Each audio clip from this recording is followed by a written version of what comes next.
Okay, so this kit that we put together is our Modeller Allrounder kit. But realistically, this kit is capable of much more than what just modelling is, okay? So have a think about this one because of the products she'll show you and not in other kits. And you may just think, hey, this is useful, what I do. But what are we thinking? We're thinking that you're going to be doing die-cast metal cars, plastic model kits, Warhammer small miniatures. You could be doing ceramic dolls or fingernails, that sort of thing. So all fairly much hard surfaces. So what we put into this kit, now these airbrushes are designed for not only the beginner who's never used an airbrush, that you can use a trigger at the front instead of learning the trigger on top, which is a lot quicker, a lot easier. It's also designed for people that might have carpal tunnel, they might have arthritis or some sort of disability. They can still do airbrushing where they thought they couldn't, because having a trigger on top of an airbrush is very restricting if you've got an injury. So these are the airbrushes we put in. These are the Neo, and they're a trigger handle. So there's a trigger at the front, and this is a 0.35, and that's got a large gravity feed cup on top, and they unscrew. So you can put a small gravity feed cup on top if you wish. The small cup does not come with a lid yet, the large one does. It has an end stop at the back, so you can design how much trigger action you want. So the more you pull back, the more material. So if you wind it in, you pull back less, you get less material. Both airbrushes here are the same. So the 0.35, that is capable of a hairline up to a 3/4 inch fan pattern. So that'll give you sort of fine detail. And both of these airbrushes have been used on the SmartJet Pro, and we got an average between 30 and 40 psi. So when you first press the trigger, it'll drop back to 30, then it'll go up to 40, and you can run it flat out at 40 for painting backgrounds. So there's plenty for these airbrushes. So then we've got the 0.5mm, which is a TRN2. So the way the airbrush is the same. It's got the trigger at the front, it's got the end stop at the back.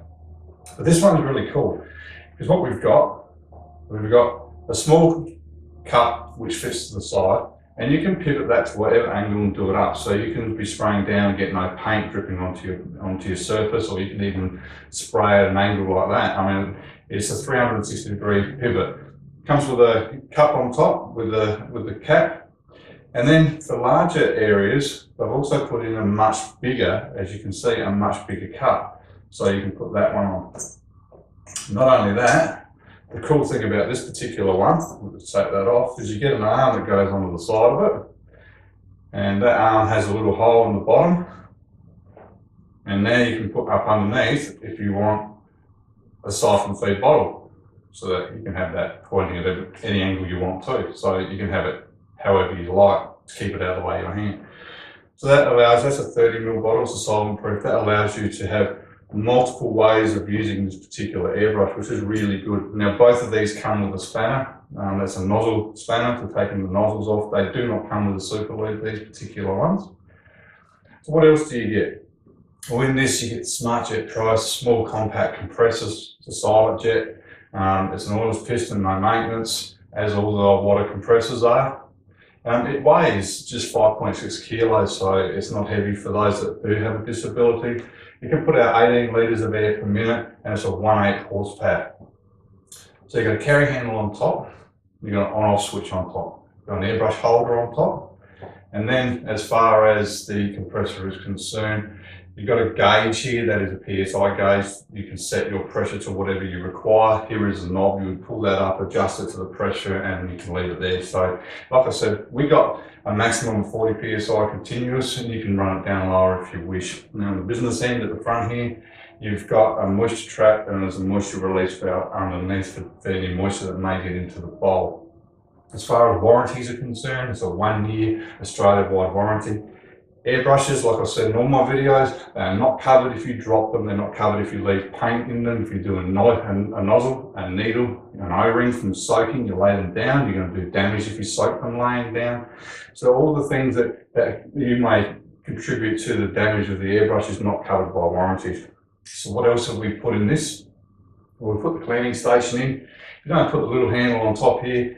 The trigger feed airbrushes fit up underneath there quite easily, so that's not a problem. So for spraying all your off spray into there where you're cleaning your airbrush out, instead of having it go all over your furniture or maybe the items in which you're painting.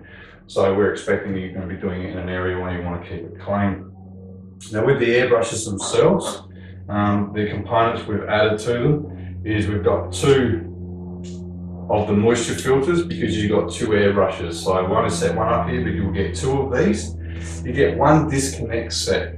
Now you've got a 3-meter braided hose which comes with this particular compressor which attaches to the front of the moisture filter. Okay, so 1/4 inch male out there, the 1/4 inch female fits directly onto the front and goes to your accessories.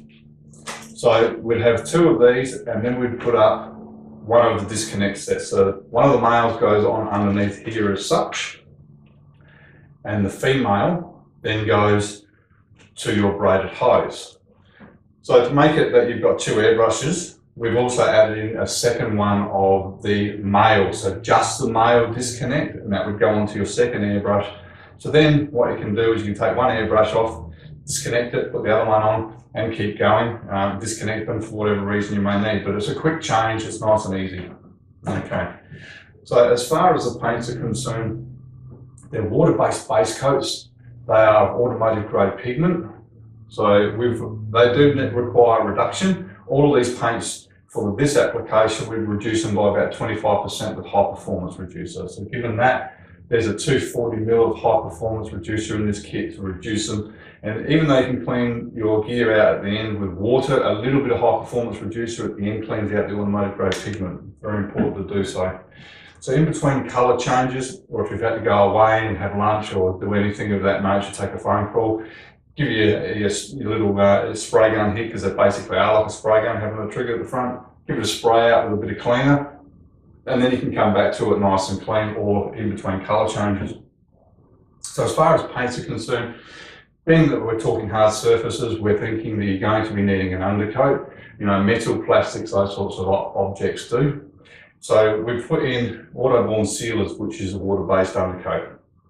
So you've got white, I'll explain why we're doing this in a minute. We've got black, you've got yellow, you've got red, you've got blue, and then you've got a silver. Now these are all 60ml sizes.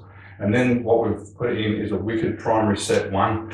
And you will notice there that the colours match up with those. So when you put down your undercoats, you put probably 2 coats of the wicked over the top, and you've got colour saturation.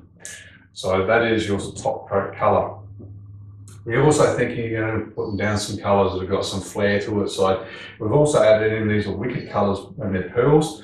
And we've got white, which goes over the top of the white. You put your autoborne black down, then you put your pearl black over the top, the yellow, and then pearl yellow, the red, and then pearl red, the blue, and then pearl blue. We've also put in for the silver, metallic silver. So that gives you an undercoat system with a top coat colour that matches, which means you know, when you painted these, you're going to look absolutely spectacular.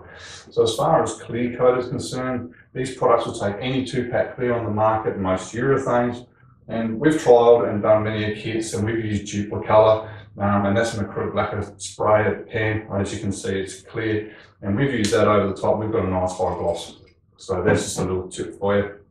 So as far as these products are concerned, in particular the airbrushes, think outside the square, just modelling. You can use this for many different applications.